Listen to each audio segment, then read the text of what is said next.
In this video, I'm gonna be showing you how to change your profile picture on YouTube.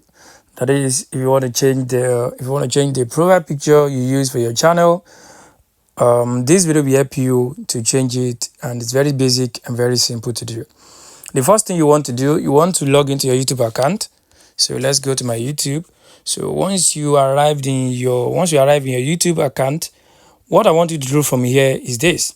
If you look closely, if you check the bottom right corner, you're going to see a round shape over there.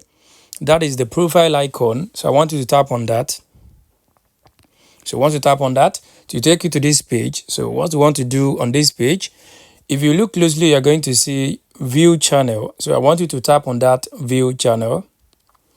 So once you tap on the view channel, it will take you to this page. What I want you to do here, I want you to tap on edit channel.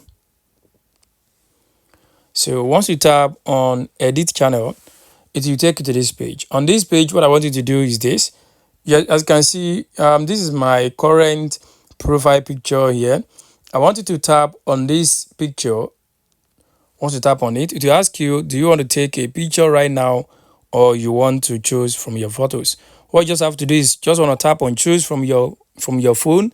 Just select the picture you want to use, and it will be replaced successfully. So guys, this is how you can actually change your YouTube profile picture for your channel on YouTube. So I hope this video helped you. Thanks for watching.